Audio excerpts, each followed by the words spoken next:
This is Alex Mercer, and what we are learning now began not with an explosion, not with alarms or emergency broadcasts, but with something far more unsettling. A deviation so small it almost escaped notice. Inside the control room, where numbers define reality and every decimal place carries consequence, operators noticed pressure readings drifting just beyond their expected range. Not enough to violate protocol, not enough to trigger an automatic shutdown, but enough to cause experienced engineers to pause mid-sentence, eyes fixed on the monitors. In facilities like this, stability is not assumed. It is constantly proven. And for the first time that day, the proof was incomplete. At first, the assumption leaned toward the familiar. Sensors fail, calibration drifts, atmospheric interference, electrical noise, or a momentary glitch. These are routine explanations, the comforting answers built into decades of operational history. Engineers cross-checked redundant systems, comparing independent readings that were never supposed to agree if something was truly wrong. But they did agree, not perfectly, just enough. Pressure inside the reactor loop was rising and falling in a rhythm that did not match thermal models. It wasn't escalating rapidly. It wasn't dramatic. It was off. And in nuclear operations, off is the most dangerous word there is. Cooling flow indicators began to lag behind expected response times. Pumps were functioning. Valves reported open. Yet the data suggested hesitation.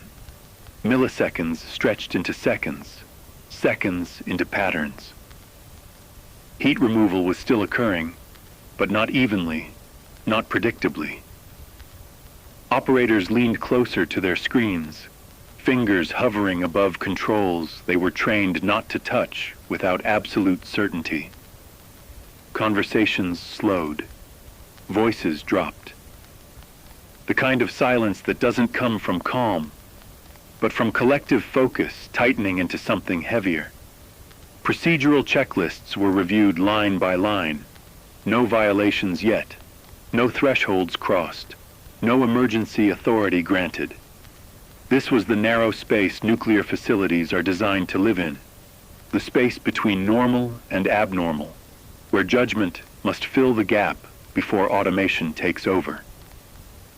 Engineers debated quietly. Was this early stage instability within the reactor core? Or was it instrumentation lying just convincingly enough to be believed? One choice risked overreaction. The other risked delay. And delay, in nuclear systems, is a debt that compounds rapidly. What made this moment especially dangerous was the absence of alarms. Alarms create clarity. They authorize action. They remove doubt. But here, there was only data, raw, unfiltered, and unsettling in its subtlety. No flashing lights, no klaxons, just numbers drifting where they weren't supposed to. And every operator in that room understood the same unspoken truth. The most catastrophic failures in nuclear history did not begin with explosions. They began with anomalies that were easy to rationalize. Minutes passed. Not many, but enough. The room remained operationally quiet, yet psychologically loud. Training says to trust the system. Experience says to trust your instincts. And in that moment, those two directives were beginning to diverge. Whatever was developing inside that reactor was moving faster than procedures could classify it, faster than checklists could constrain it. And the silence, the absence of definitive signals, was no longer reassuring. It was ominous. Looking back now, investigators will likely mark this moment as the true beginning. Not the blast, not the evacuation, not the radiation readings, but this subtle deviation, this uneasy pause where the system whispered instead of screamed, the point where everything was still technically under control, but no longer truly understood. This is Alex Mercer. What began as a quiet deviation has now crossed a line that no nuclear operator ever wants to see crossed. The reactor's cooling systems, the single most important barrier between controlled energy and uncontrolled catastrophe, are no longer behaving as designed. Emergency coolant pumps, systems built with redundancy layered upon redundancy, begin cycling unpredictably. On, off, on again. Each activation buys seconds, not stability. Backup loops engage automatically, attempting to compensate for pressure and temperature imbalances, but the numbers on the screens refuse to settle. Heat inside the core is rising faster than coolant can carry it away. The balance that defines nuclear safety is slipping. Water levels begin to fall below established safety thresholds, not abruptly, not dramatically, just steadily enough to trigger escalating concern. Cooling in a reactor is not simply about volume, it is about uniformity. The core must be cooled evenly, continuously, without interruption. What operators are now seeing is patchwork cooling, some sections receiving flow, others lagging behind. Thermal gradients begin to form, invisible but deadly. Fuel assemblies expand unevenly. Metal stresses silently accumulate. This is no longer a hypothetical chain of failure described in training manuals. This is physics asserting itself in real time, indifferent to procedure, indifferent to intent. Operators initiate manual interventions. Trained hands move across control panels, overriding automated cycles, forcing pumps to remain engaged longer than programmed limits. But the system responds sluggishly, as if resisting. Valves report open, but flow rates fail to match command inputs. Seconds stretch, then minutes. And inside the core, every second without adequate cooling increases decay heat, residual energy that does not stop just because the reaction slows. Even if fission were halted instantly, the reactor would still need sustained cooling to prevent damage.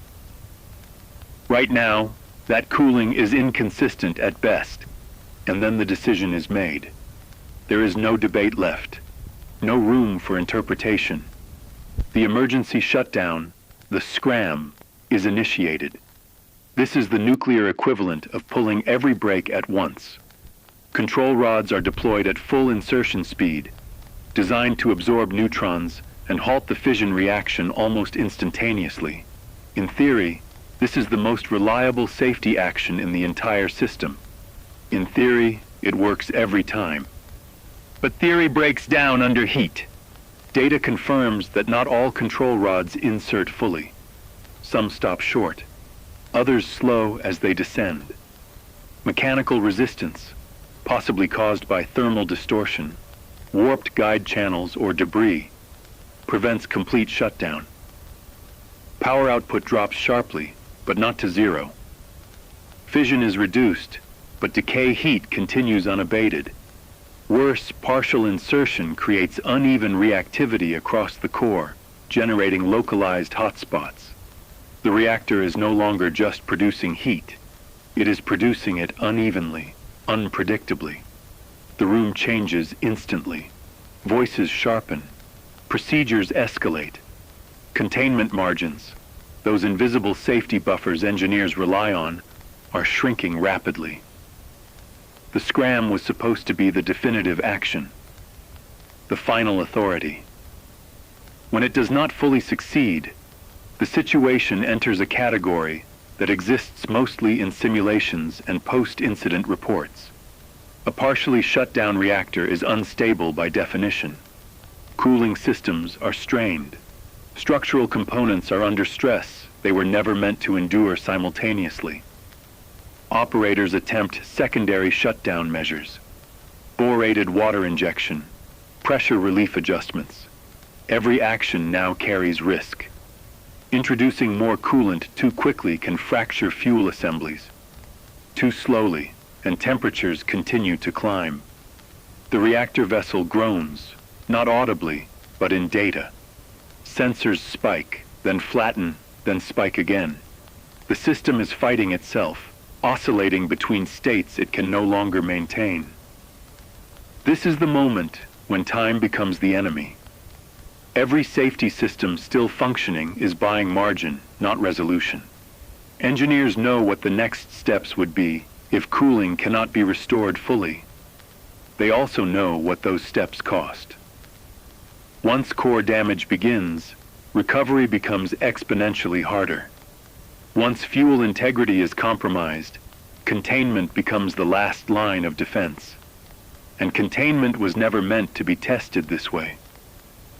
What is most chilling is how fast this unfolds. Not hours, not days, minutes. The public often imagines nuclear disasters as slow-burning events. But the reality is that when systems fail in sequence, escalation accelerates. One failure amplifies the next. And here, the sequence is already in motion. Cooling integrity compromised. Emergency shutdown incomplete. Heat continuing to rise. Inside the control room, there is no panic. But there is urgency sharpened by understanding. These operators know the stakes better than anyone alive. They are not thinking in headlines or hypotheticals. They are thinking in megawatts, degrees, pressure differentials, and containment limits. They know that once certain thresholds are crossed, no human decision can reverse the outcome.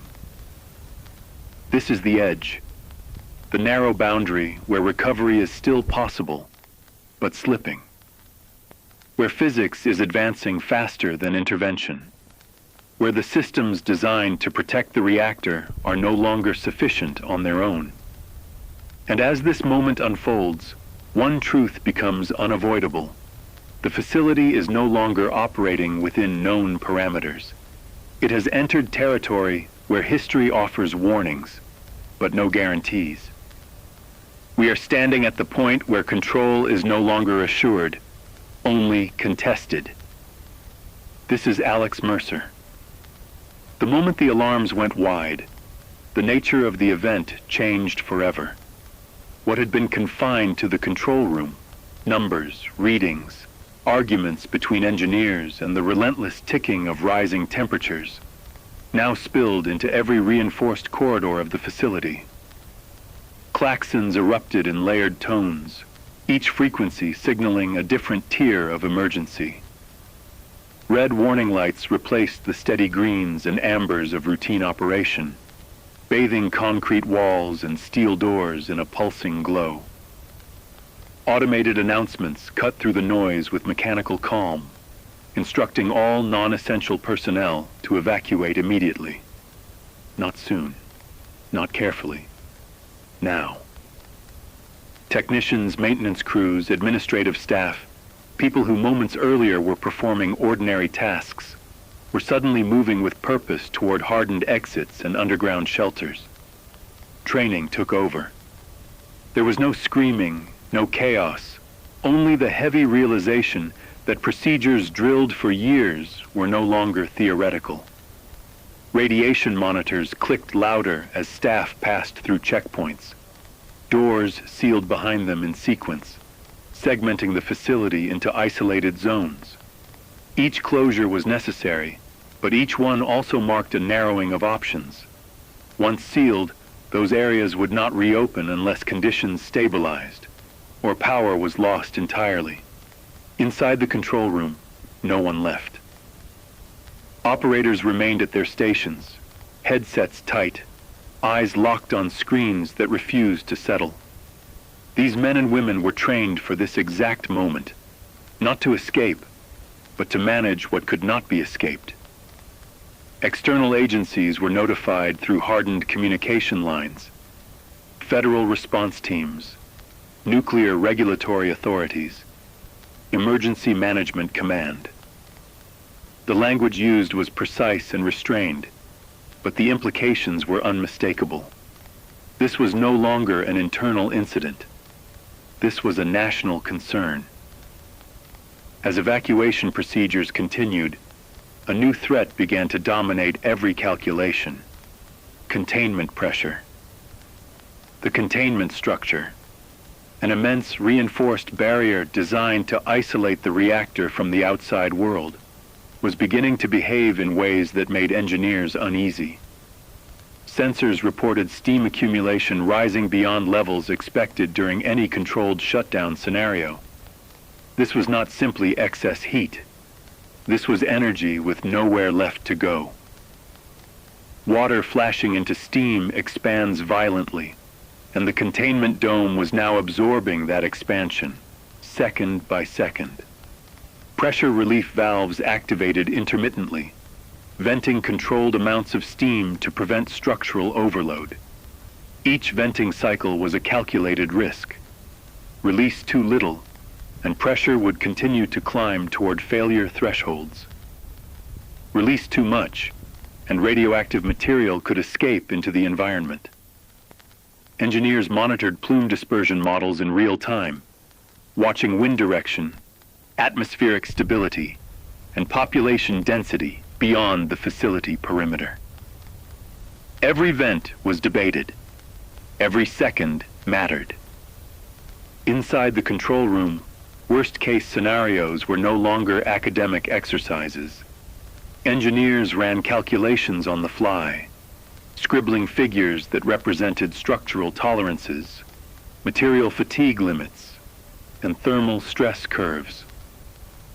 The containment was strong, but not infinite. It was designed to withstand immense forces, but it was never intended to serve as a pressure cooker under sustained heat generation. Each additional degree of temperature inside the core translated into exponential stress on the containment boundary. Margins shrank with every update. What makes this phase especially dangerous is its deceptive stability. The containment does not fail suddenly. It groans silently under load, absorbing pressure while giving little outward sign of distress, until it reaches its limit. And once that limit is crossed, failure is no longer gradual. It is catastrophic. Engineers know this. That knowledge sits heavy in the room, unspoken but understood by everyone present. External response teams begin mobilizing. Evacuation zones beyond the facility perimeter are quietly expanded, though the public has not yet been fully informed of the severity.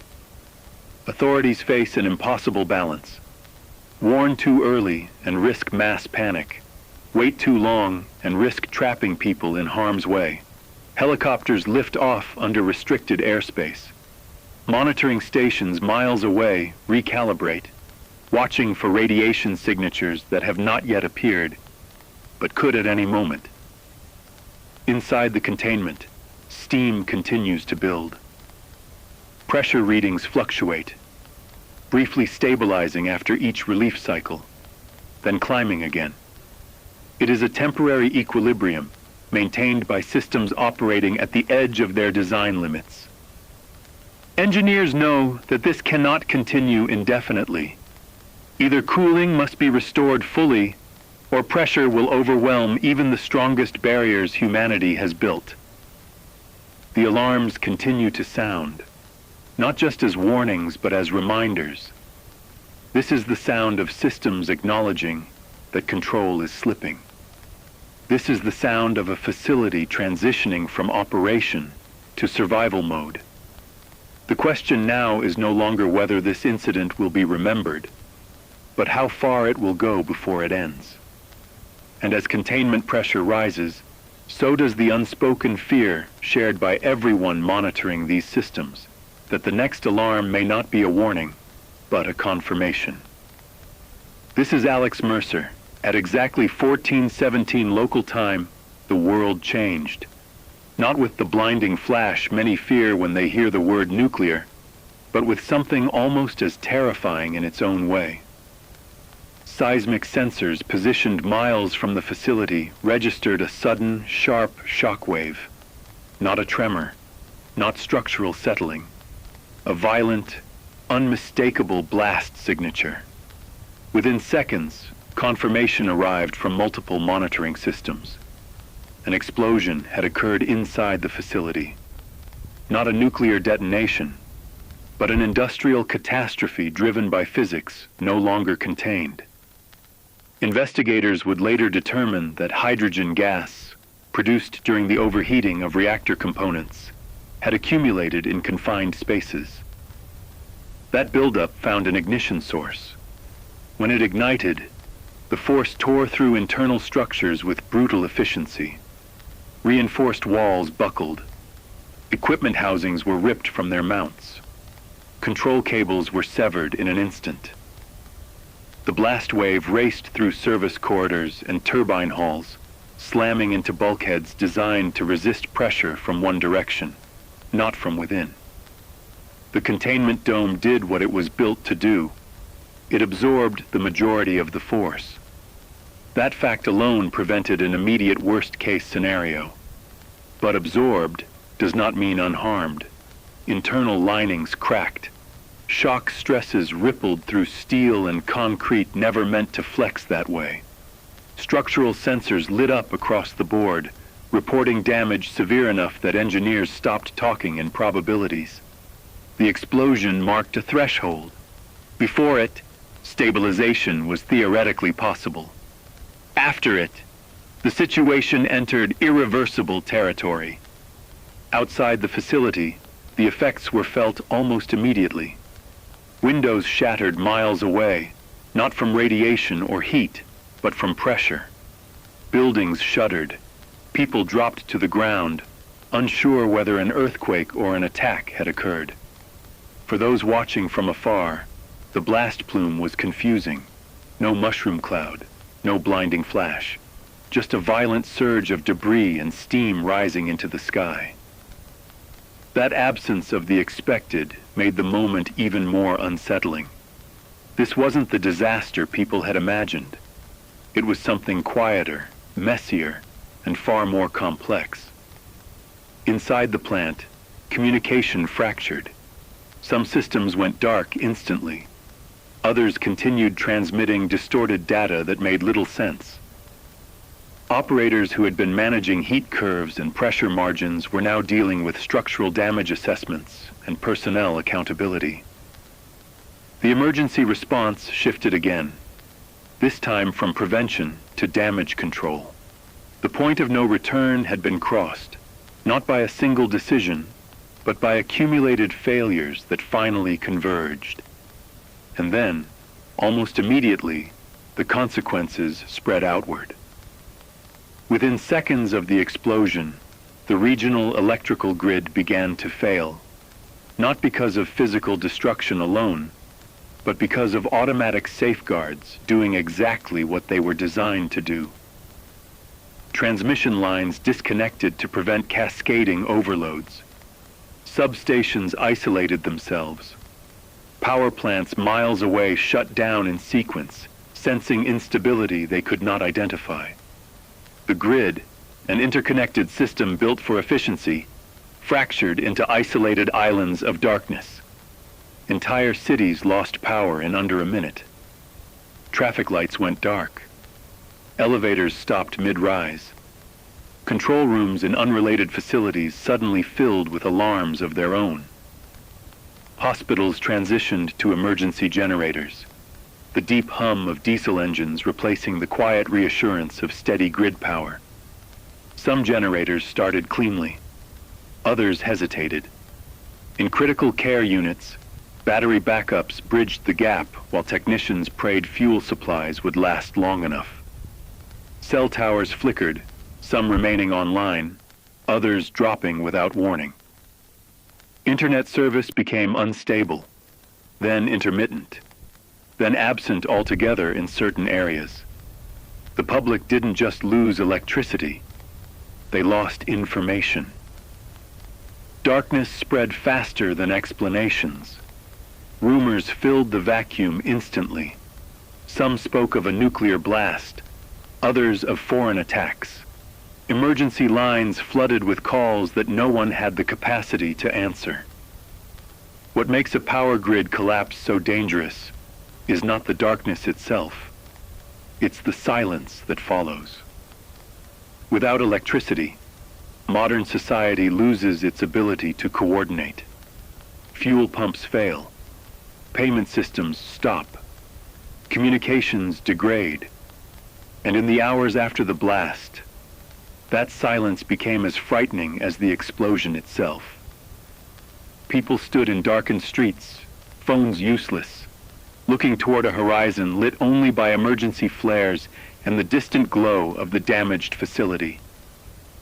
For emergency managers, the realization was stark. This incident was no longer confined to radiation models or containment diagrams. It had become a full-scale infrastructure crisis.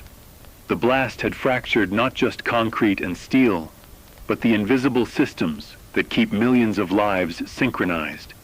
Recovery would not be measured in hours, or even days, but in weeks and months, assuming conditions stabilized at all.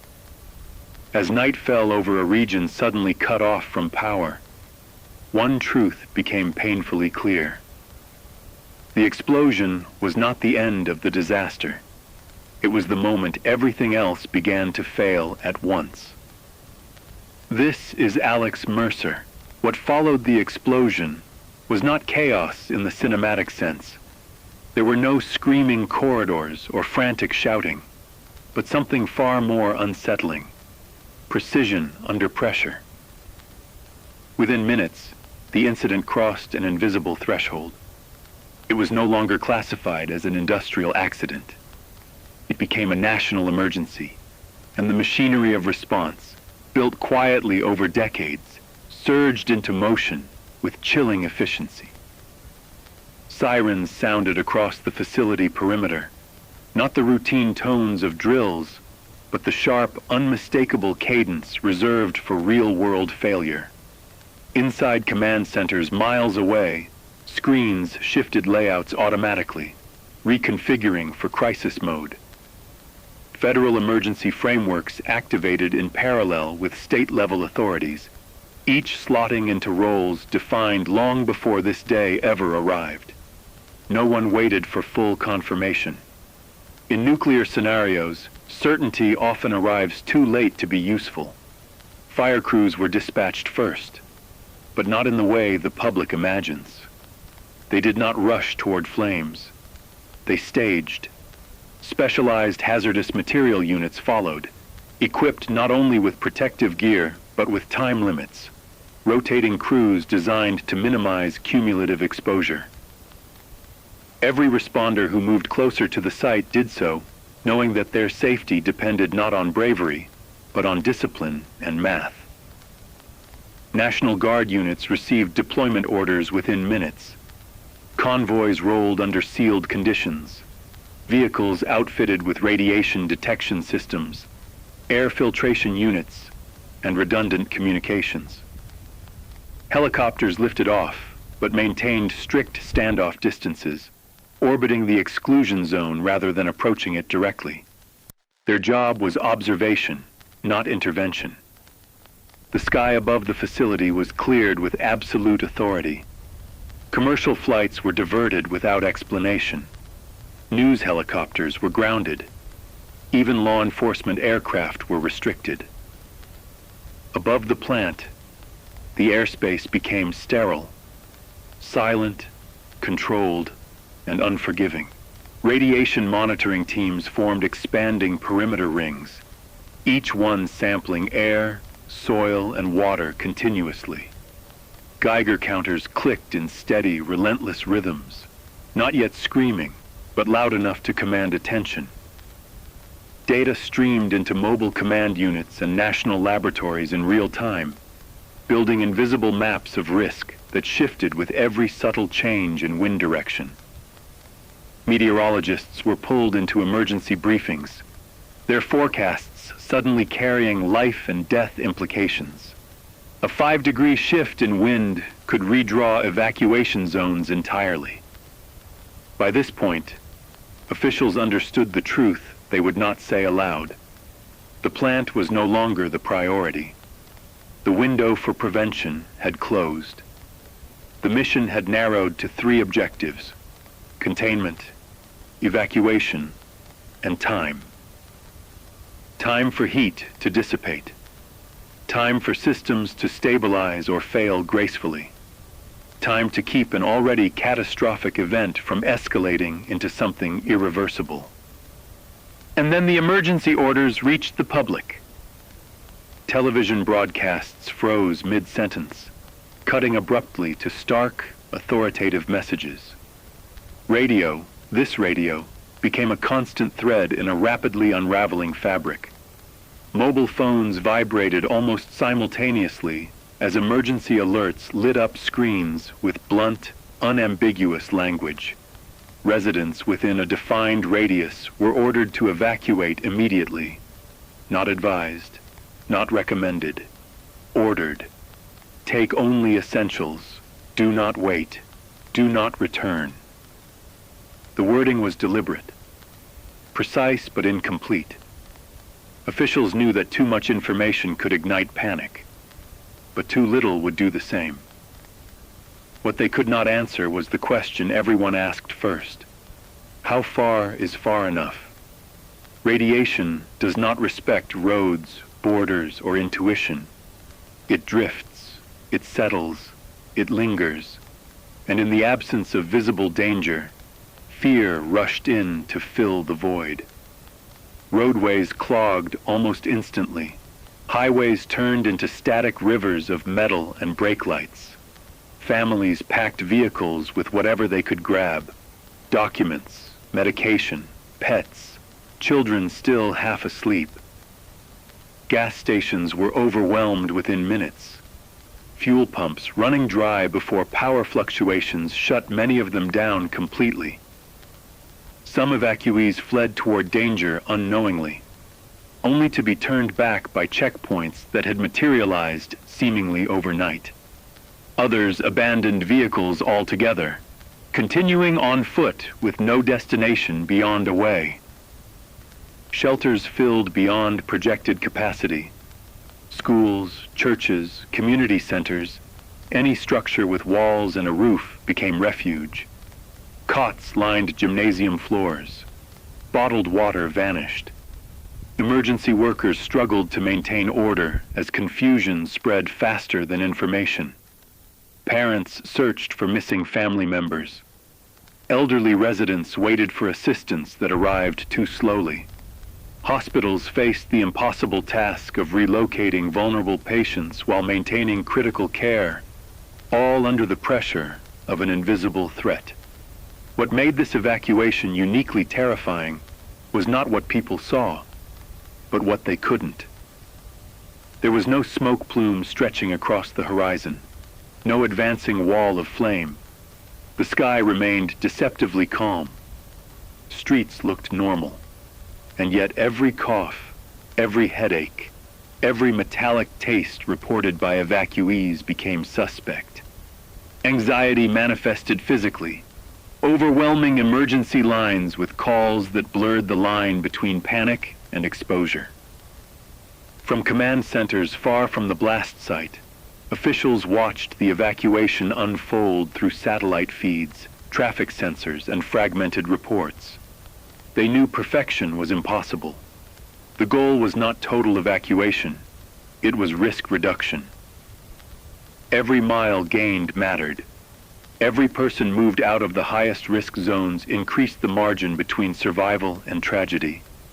As night fell, headlights stretched endlessly along outbound routes, a slow-moving constellation of uncertainty drifting away from a place no one wanted to leave, but no one dared remain in. The response was active. The evacuation was underway. But the situation remained fragile, unresolved, and deeply human. This was no longer just a technical crisis. It was a test of trust between governments and citizens, between systems and the people who rely on them, between fear and action. And as families settled into shelters and responders held their positions, one truth echoed across every frequency and every whispered conversation. No one yet knew how this story would end. This is Alex Mercer.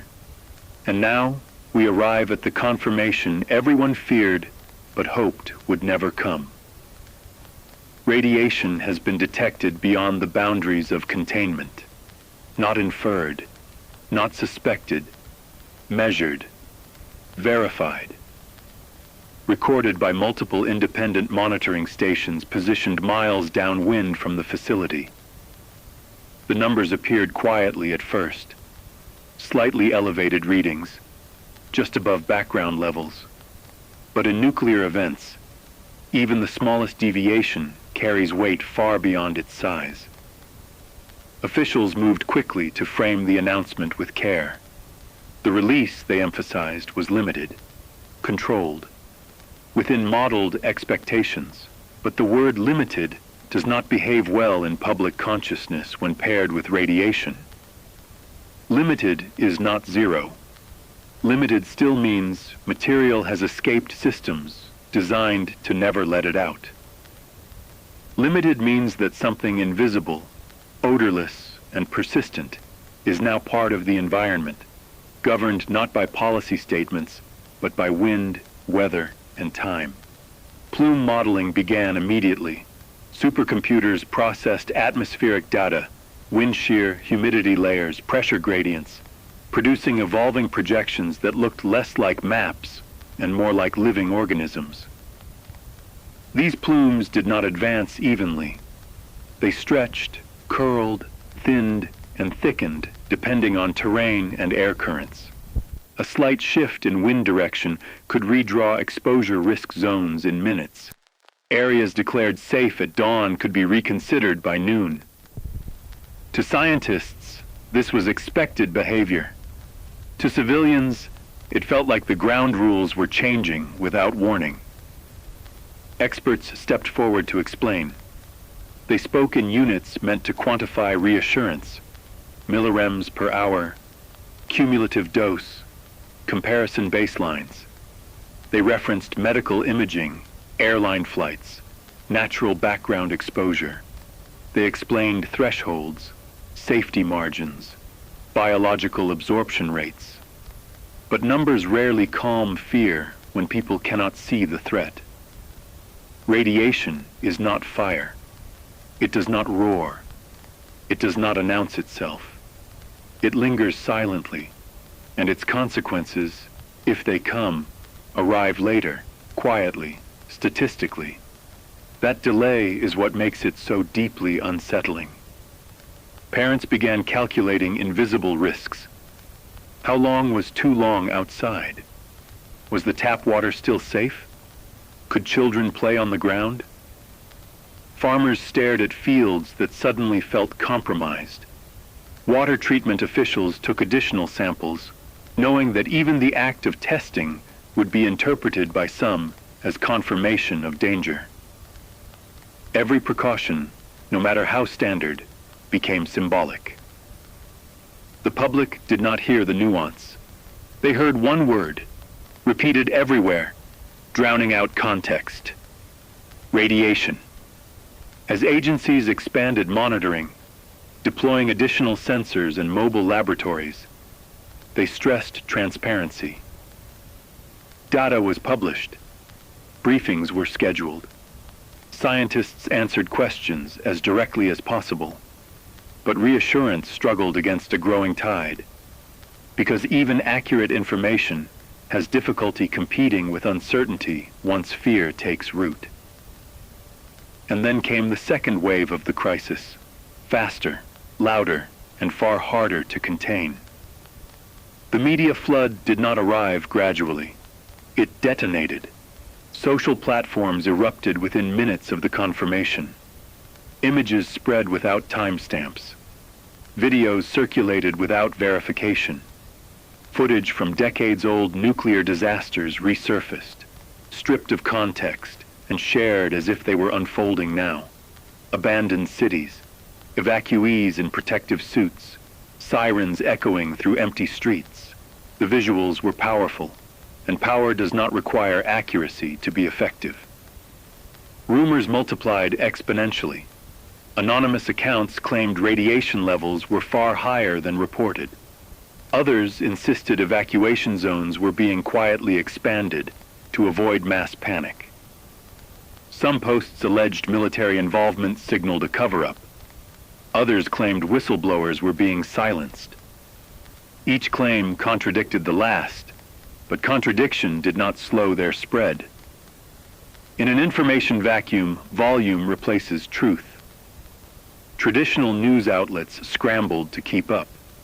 Live coverage ran non-stop. Experts filled panels, many agreeing on fundamentals but diverging on interpretation. Scientific caution was mistaken for uncertainty. Uncertainty was mistaken for deception. Phrases like, "out of an abundance of caution," became lightning rods for distrust. To a frightened public, caution sounded like hedging, and hedging sounded like hiding something. Live streams emerged from evacuation zones, shaky footage of gridlocked highways, crowded shelters, people holding consumer-grade Geiger counters, reacting to every audible click with visible fear. Most of those readings reflected normal background radiation. Some devices were misused entirely. But once broadcast, context was irrelevant. The image alone was enough to convince millions that danger was escalating uncontrollably. Emergency agencies attempted to counter misinformation with clarity. Regular briefings, published data, side-by-side comparisons. But correction moves slower than panic. Every update was dissected for inconsistency.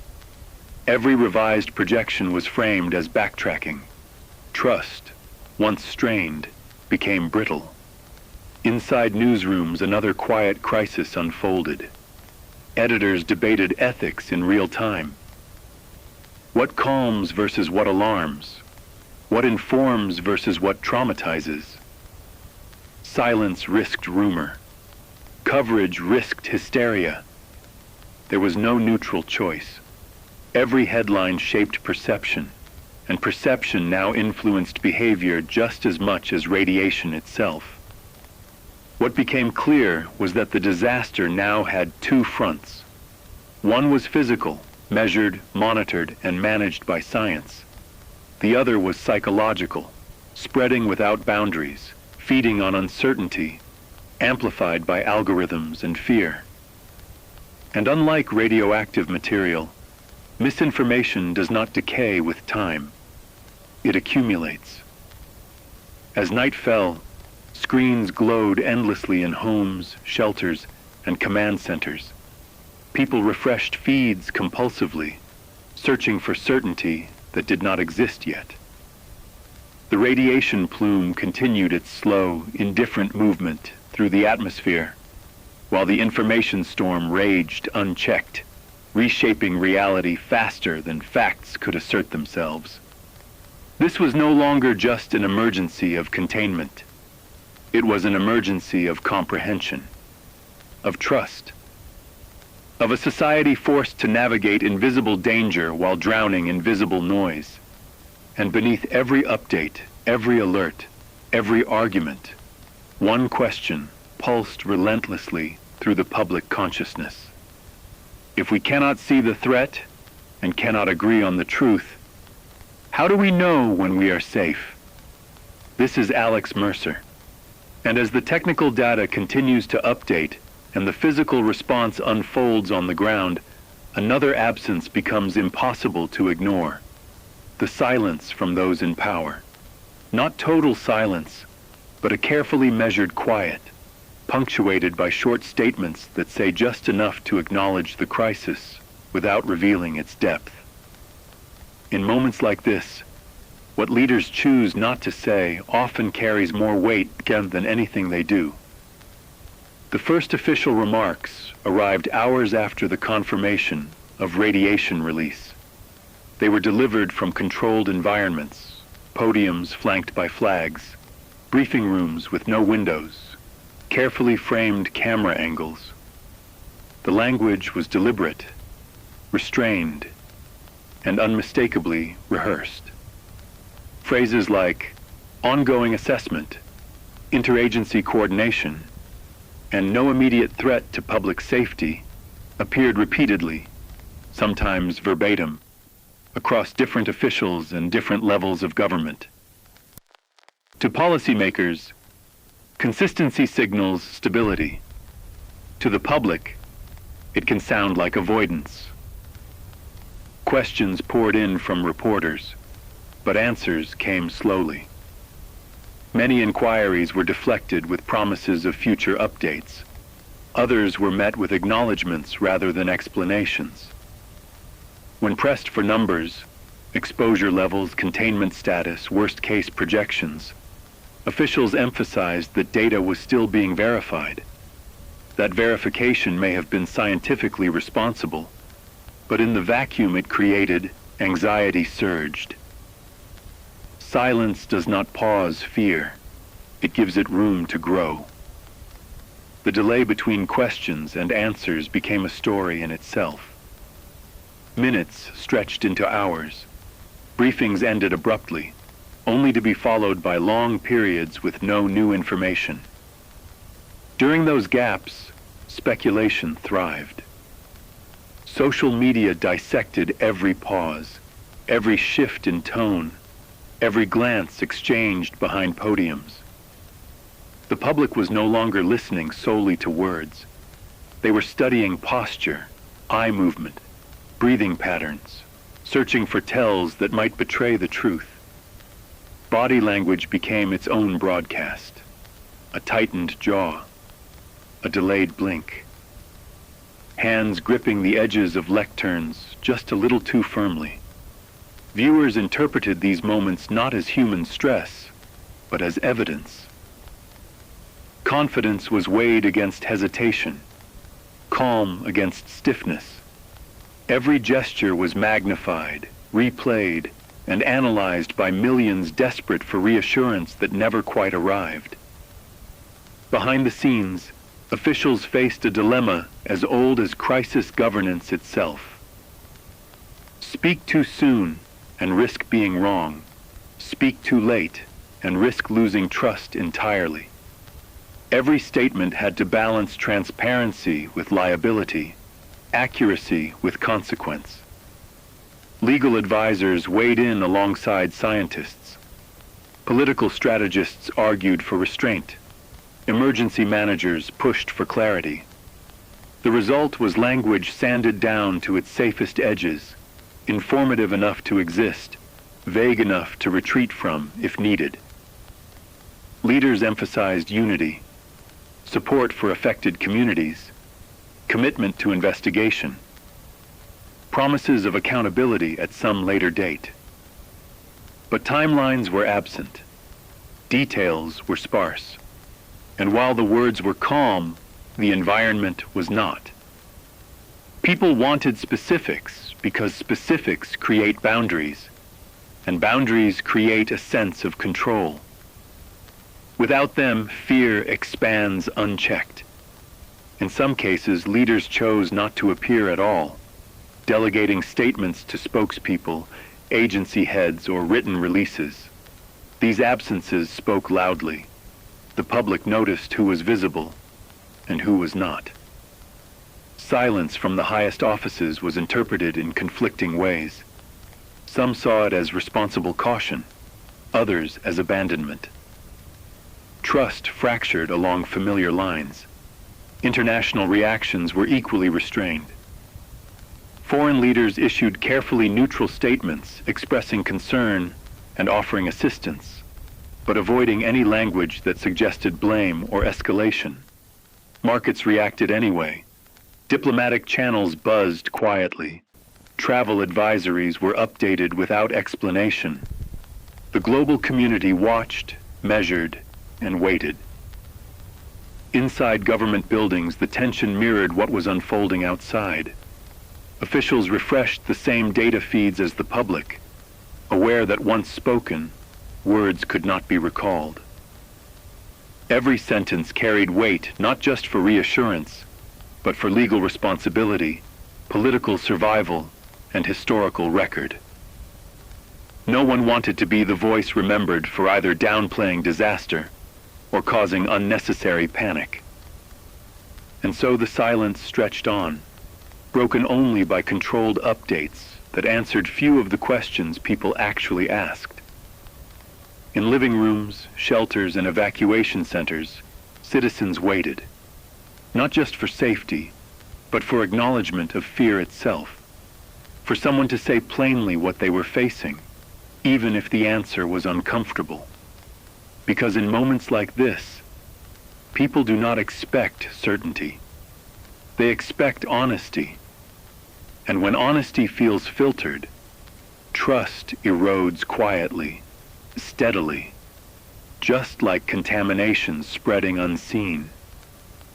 This phase of the crisis will not be remembered for explosions or alarms. It will be remembered for pauses, for carefully chosen words, for the moments when the public listened harder than ever and heard less than they needed. And as the political silence continued, one question lingered beneath every briefing and every blank space between updates. If those with the most information are afraid to speak, what does that say about what they see? Maps appeared first, digital outlines over satellite images, colored bands that transformed familiar landscapes into warnings. Streets that had once bustled with morning routines were now marked with crimson and amber, jagged boundaries that divided homes, schools, and workplaces into zones of restriction.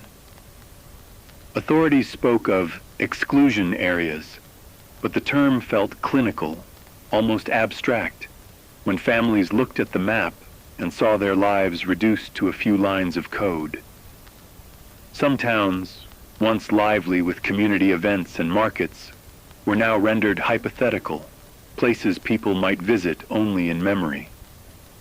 Residents were told they might not return for years, maybe decades, depending on the slow march of decay measured in isotopes and radiation levels.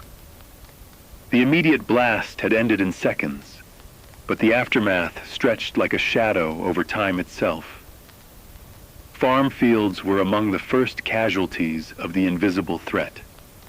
Corn stalks, wheat, vegetables, all tested, all measured, all ultimately rejected. Soil samples were collected with gloved hands, cataloged, analyzed under fluorescent lights, while farmers, the ones who had tilled and planted those lands for generations, looked on silently.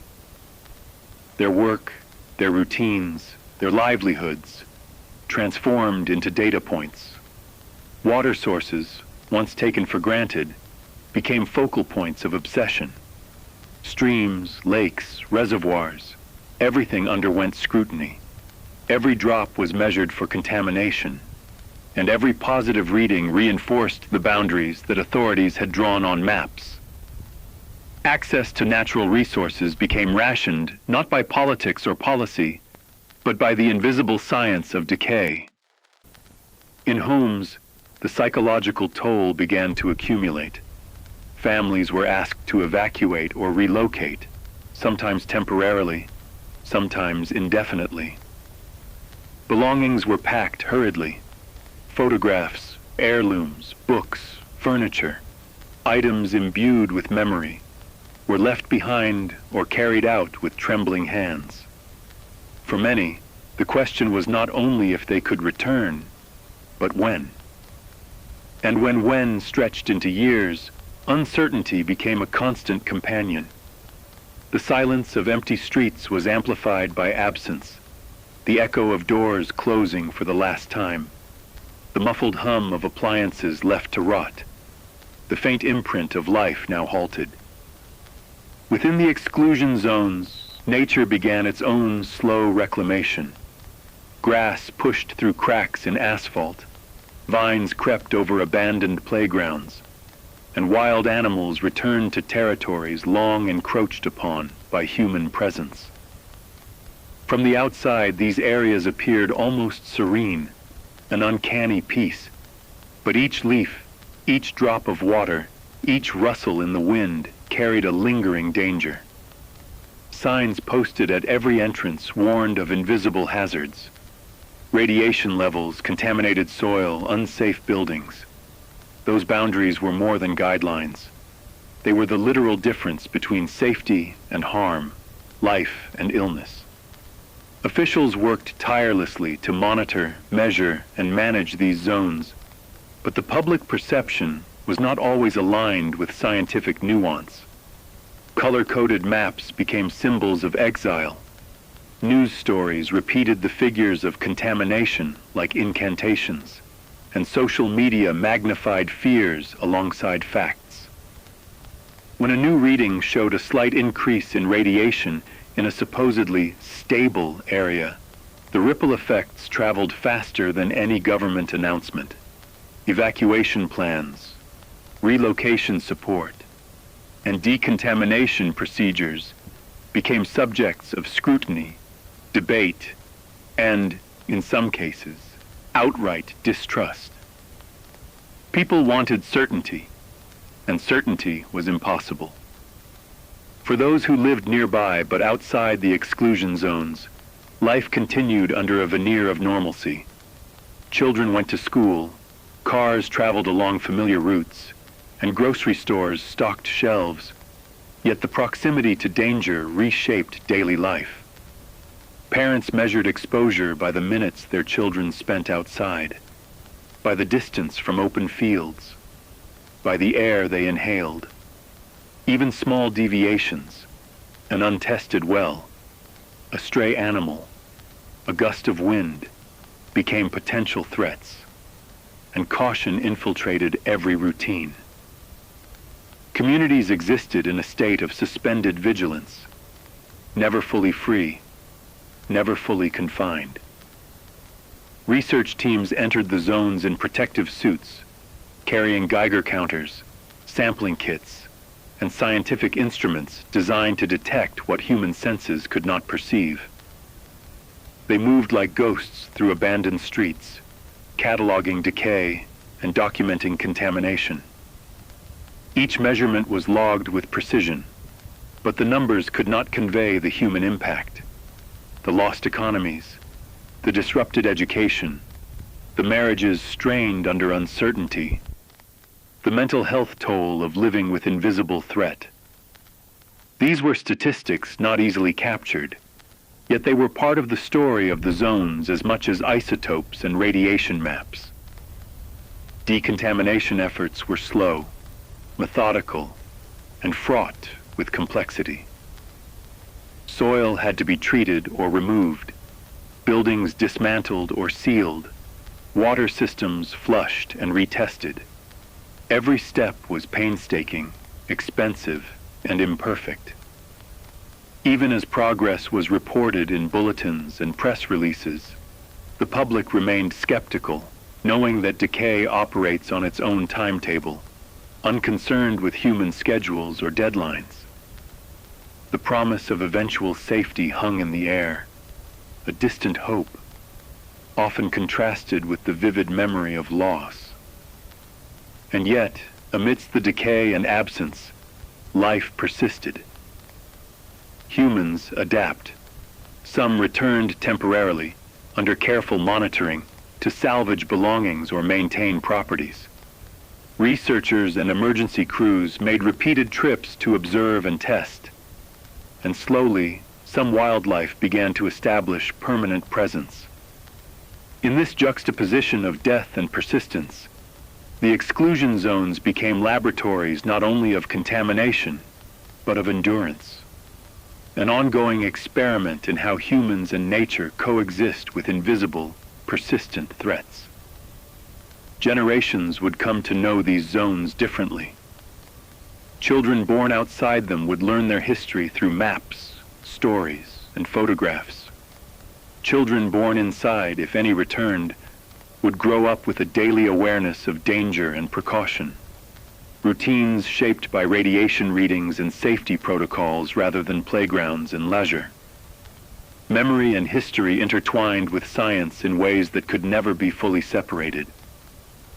The zones became not just sites of disaster, but markers of a new reality, an enduring imprint of what had happened in mere seconds. The emotional geography was as complex as the physical geography.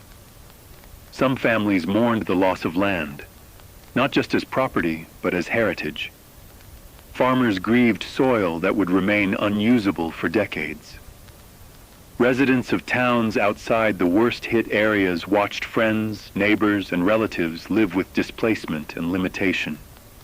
The trauma was cumulative, layering over ordinary life, coloring interactions and expectations, and transforming communities over time. Maps and radiation readings could measure contamination, but they could not measure grief, fear, or longing. And still, the world beyond these zones continued. Governments maintained oversight, monitoring every square kilometer, every water source, every weather pattern that might spread contamination further. International observers noted the boundaries, the containment procedures, the long-term monitoring strategies. Aid and expertise flowed cautiously, always measured, always calculated. The exclusion zones were simultaneously isolated and intensely observed, a paradox of containment that only reinforced their significance. In the end, the zones were not merely geographic. They were temporal, social, and psychological. They were living monuments to the fragility of life, the consequences of disaster, and the painstaking processes of containment. Every line drawn, every sign posted, every report issued carried weight not only in terms of radiation safety, but in the collective human consciousness. These areas were more than abandoned land. They were reminders of vulnerability, endurance, and the slow, relentless passage of time in the aftermath of catastrophe. The explosion did more than destroy infrastructure.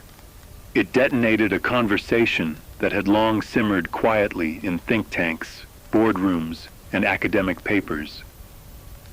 Suddenly, nuclear energy, once a topic of abstract policy debates and technical jargon, became immediate, personal, and unavoidable. Overnight, it was no longer a question of megawatts or efficiency. It was a question of safety, morality, and survival. Citizens who had passed by reactors without thought now stared at satellite images and exclusion zone maps, asking themselves the same questions policymakers had wrestled with for decades. Was it worth it? Could it be controlled? Could humans be trusted to manage what they could barely contain? Supporters of nuclear power rallied quickly, framing the incident as a tragic anomaly rather than a failure inherent to the system. They pointed to decades of research, safety protocols, and modern reactor designs that promised containment even in extreme circumstances. To them, nuclear energy was essential, not just for electricity, but for national stability, economic growth, and the fight against climate change.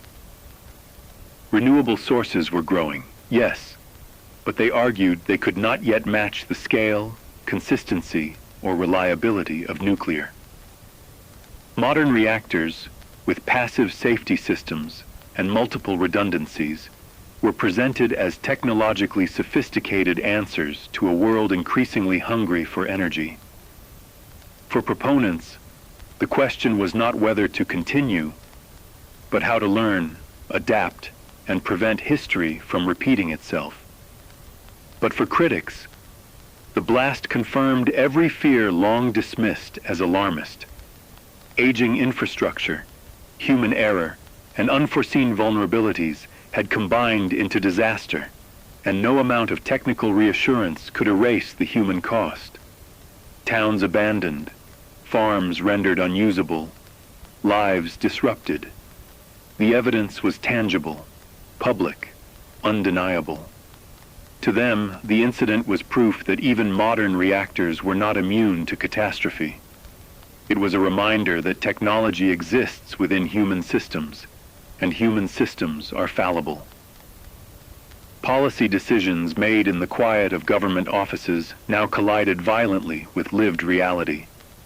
Safety protocols and regulatory frameworks, no matter how stringent, were meaningless in the face of immediate, catastrophic consequences. The media amplified every voice, every perspective, every argument. News cycles were dominated by charts of energy production, simulations of reactor safety, and timelines of human error. Public hearings were convened with urgency, debates streamed live, and social media became a battleground of interpretation, blame, and ideology.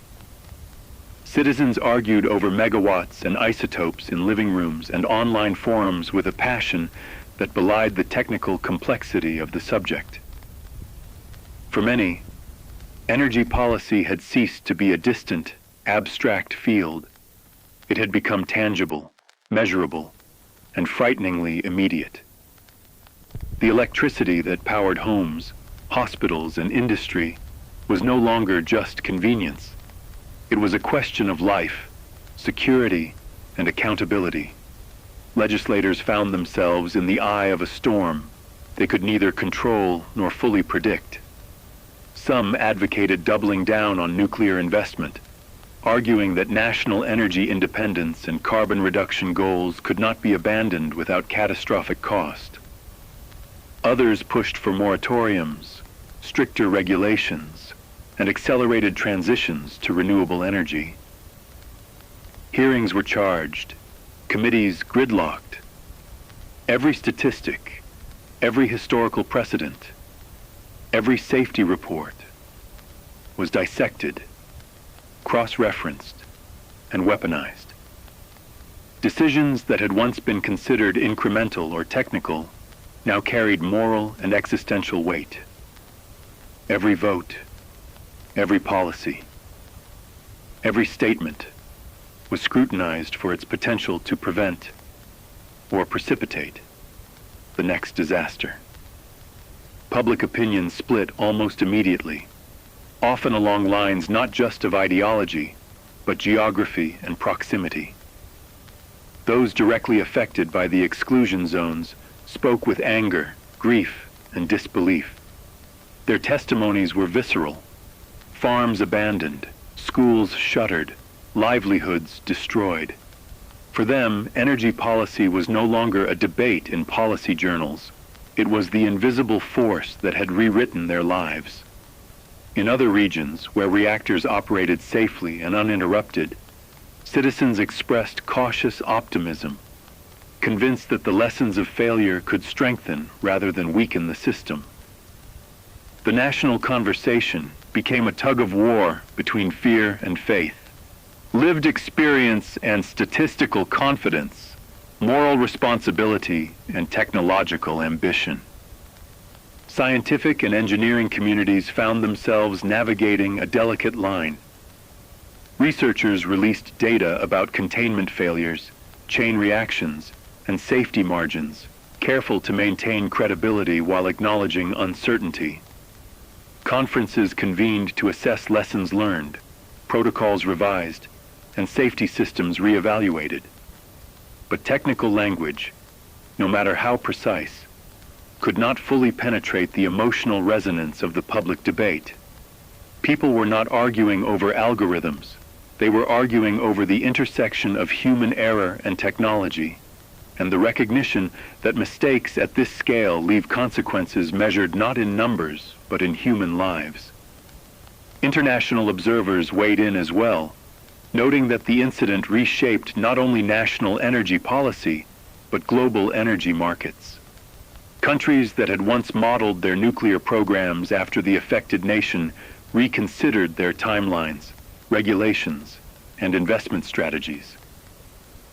Insurance premiums for reactors rose, funding for renewables accelerated, and diplomatic conversations included the now inescapable acknowledgement that no nation is isolated from the ripple effects of nuclear mishaps.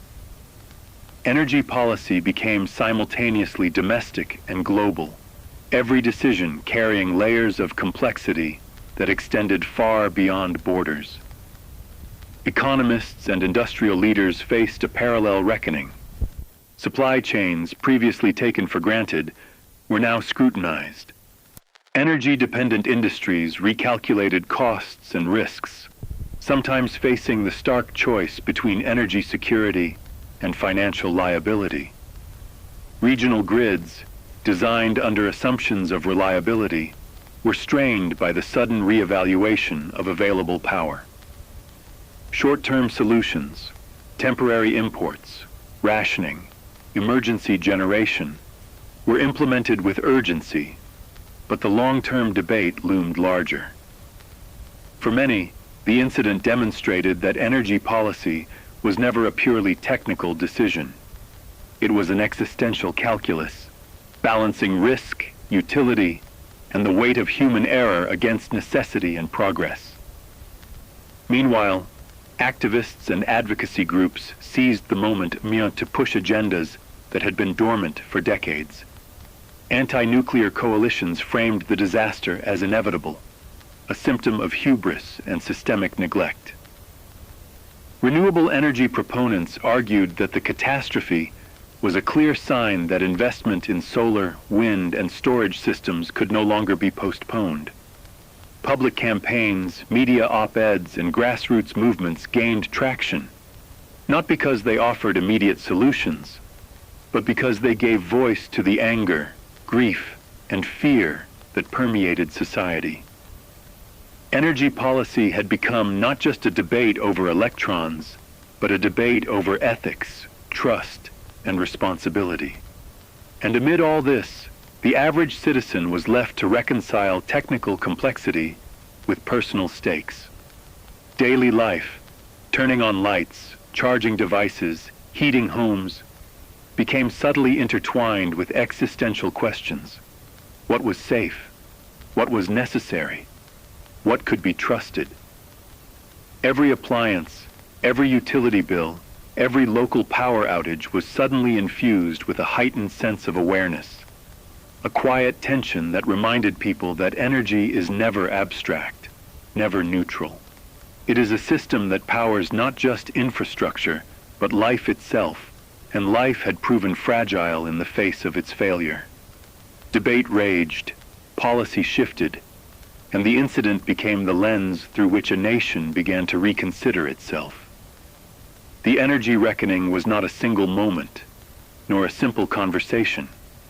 It was a process that would unfold over years, decades even, with public opinion, political decisions, and technological advancement intertwined in ways that were unpredictable and irreversible.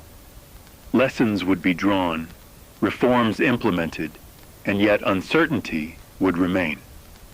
Risk, it became clear, can be mitigated but never entirely eliminated. The human element, the decisions made under pressure, the protocols enforced or neglected, would always leave room for failure. In the end, the incident illuminated a truth that could no longer be ignored. Energy policy is never theoretical. It is always practical, always personal, and always weighted with consequence. Nuclear power, renewable energy, grids, safety protocols, these are not abstractions. They are lifelines, infrastructure, and moral imperatives wrapped into one. And as the nation grappled with the aftermath, one fact emerged uncomfortably but undeniably. No policy, no amount of regulation, no technological safeguard can replace the vigilance, judgment, and accountability required to wield power safely in a world where mistakes are measured not only in lost electrons, but in human lives. Weeks after the explosion, the site remained a place of muted menace. Security perimeters stretched for miles, patrolled constantly by personnel whose expressions were carefully neutral, eyes scanning for the smallest anomaly. Roads were closed, checkpoints erected, and every approach meticulously monitored. The physical silence of the area contrasted sharply with the mental noise it generated. In the minds of officials, scientists, journalists, and citizens alike, the site was alive with questions that demand answers. Investigations continued behind barriers, inside controlled rooms, under layers of bureaucracy and scrutiny. Teams of specialists analyzed structural integrity, radiation readings, mechanical failures, and human decisions, piecing together a puzzle that grew more complex with each discovery. What caused the initial explosion? Were safety protocols followed precisely? Could it have been prevented? Each answer generated new questions, and each question carried the weight of human consequence. Outside the perimeter, the consequences were immediate and palpable. Families displaced by exclusion zones grappled with homes left behind, possessions abandoned, memories frozen in a moment of crisis.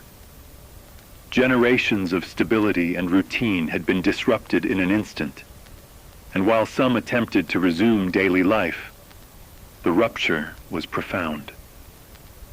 Children asked questions their parents could not answer.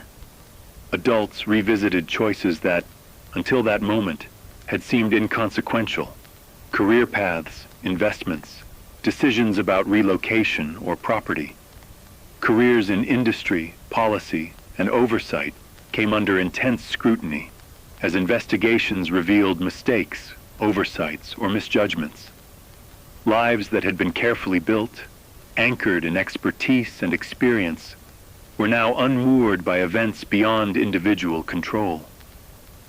Trust, both personal and institutional, fractured slowly, quietly, but irreversibly. The nation itself seemed to pause in reflection, caught between memory and consequence. The incident had begun as a sudden explosion, a singular moment of destruction, but its real impact was measured in weeks, months, and ultimately years. Headlines that once screamed urgency gradually softened into analysis, retrospectives, and policy debates. Yet even as the media cycle moved on, the shadow of the event lingered. Economies recalibrated, emergency response systems were reevaluated, and energy policy underwent scrutiny like never before. Every policy discussion, every public hearing, every budget allocation carried the implicit memory of what had been lost. Citizens were reminded that disasters of this scale leave traces not only in the physical environment, but in social, political, and psychological landscapes that persist long after the initial blast. Investigations became both a search for truth and a measure of accountability. Legal teams combed through records, protocols, and personnel logs, identifying where human judgment intersected with technical failure. Scientific panels reconstructed timelines, simulated conditions, and debated alternative outcomes, all while acknowledging that hindsight is sharper than foresight.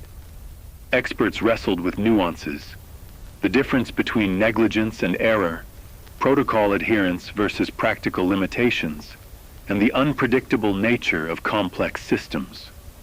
Their work was exhaustive, yet it could not erase the immediate consequences, nor could it fully alleviate public anxiety. People craved closure, but closure was elusive. The truth, partial or whole, was not enough to rebuild the lives disrupted, the trust shaken, or the sense of safety fractured. Communities near the site endured daily reminders of what had occurred. Some returned under strict regulation, only to find altered landscapes, shuttered businesses, and a population thinned by relocation. Neighborhoods that had thrived on routine and connection now bore the imprint of absence. The rhythm of life was distorted. Schools reopened with fewer students. Local economies struggled, and social networks were strained by distance and loss. People grappled not only with tangible damage, but with the invisible residue of fear and uncertainty. Memories of the blast lingered in conversations, in hesitation when passing certain streets, in the wary glance toward emergency alerts, and in the quiet tension that became part of daily existence. The incident's legacy extended into politics and governance. Officials who had been present in the immediate aftermath were evaluated not only on their response, but on their perceived judgment and honesty. Public trust, already a fragile commodity, was tested across multiple institutions, regulatory agencies, emergency response teams, energy corporations, and even the media. Reforms were proposed, commissions convened, and audits initiated, but the underlying challenge was less technical than human. How to reconcile the necessity of powerful systems with the fallibility of those who operate them. Policymakers understood that lessons must be institutionalized, that vigilance cannot be episodic, and that public confidence, once eroded, takes far longer to rebuild than any physical infrastructure. International observers watched closely, recognizing that the consequences were not confined to borders. Energy agreements, nuclear oversight protocols, and cross-border emergency planning all came under review. Experts from other nations scrutinized technical reports, debated the adequacy of containment measures, and recalibrated risk assessments. Diplomats engaged in quiet negotiations, balancing solidarity with precaution, offering assistance without implying culpability. The world had been reminded, uncomfortably, that no technological marvel is immune to error, and no nation is insulated from the ramifications of disaster. Meanwhile, memory and narrative began to take shape. Documentaries were filmed, articles written, and oral histories collected. Survivors, displaced families, scientists, and officials contributed to an archive that would outlast headlines and news cycles. The story of the explosion was no longer a single moment. It was an ongoing narrative of consequence, accountability, and adaptation.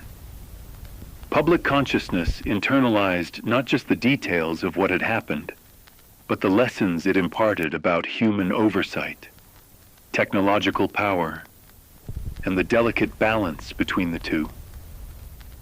The environmental aftermath was slow, almost imperceptible, yet enduring. Exclusion zones remained fenced and patrolled, natural landscapes altered by both the blast and subsequent containment efforts. Radiation, invisible but measured, persisted as a quiet reminder that some damage cannot be reversed. Contaminated soil, disrupted water systems, and abandoned infrastructure became permanent features of the landscape. Scientists monitored, remediated, and documented, but the human experience of loss was irreversible. The land itself carried memory, and those who returned had to negotiate a world that had been fundamentally changed, where safety and uncertainty coexisted uneasily. Psychologically, the nation wrestled with grief, fear, and reflection. The blast was a stark demonstration of humanity's limitations, a reminder that even the most controlled forms of power demand constant vigilance. Citizens reconsidered the reliability of infrastructure, the competence of authorities, and their own preparedness. Anxiety, once dormant or abstract, became tangible. Preparedness plans were rewritten, emergency drills intensified, and awareness campaigns proliferated. But beyond policies and procedures, the event left a lingering cultural imprint, a recognition that modern civilization, for all its sophistication, is not immune to failure. As months turned into years, the lessons of the incident became woven into education, governance, and public policy. Training for engineers and emergency personnel incorporated case studies, simulations, and first-hand accounts. Community programs emphasized resilience and risk awareness. Energy policies were debated with renewed seriousness, guided not only by efficiency and sustainability, but by memory, accountability, and the hard-earned wisdom of survival. The narrative of the explosion became a cautionary tale, a story of human ambition intersecting with fallibility, of invisible forces asserting themselves with lasting consequence, and of a society forced to confront the fragility inherent in even its most powerful technologies. Ultimately, the blast faded from headlines, but its shadow remained. It was a reminder etched not just in maps or reports, but in lives altered, policies reshaped, and institutions scrutinized. The aftermath was not a single chapter, but a continuum, a period of reflection, adjustment, and legacy building. Citizens, officials, and scientists alike were forever changed, bound by memory and responsibility. And in the quiet, under the heavy security, behind the barricades and fences, the site stood as a monument not to destruction alone, but to vigilance, consequence, and the enduring need for human accountability in a world where power, once unleashed, cannot be entirely contained. And so, as the cameras retreat from the exclusion zones, the headlines fade from our screens, and the official briefings grow quieter, the story does not end. The blast, the silence, the maps, the debates, all of it continues to shape lives, communities, and the decisions of tomorrow. What was lost cannot be reclaimed, and what was learned cannot be forgotten. We are left with a simple, uncomfortable truth. The power we command carries responsibility we cannot delegate. Every system we build, every risk we accept, every protocol we trust depends ultimately on human judgment. And when that judgment falters, the consequences ripple far beyond the moment of impact, across landscapes, across generations, across the conscience of a nation. This is a record, not just of disaster, but of vigilance, accountability, and the fragile balance between progress and peril. As we turn the page, we must remember that the quiet between updates, the absence behind the podiums, and the stillness of the land are as much a part of this story as the explosion itself. From the front lines to the living rooms, from policymakers to families displaced, from scientists to every citizen who watched, we carry the echoes forward. And in carrying them, we are reminded. History is not only written by those who act, but also by those who listen, who question, and who bear witness. This has been a chronicle of our moment of reckoning, and while the air may clear, the lessons linger. We sign off, not with closure, but with awareness, and with the solemn understanding that vigilance is never optional, and responsibility is never complete.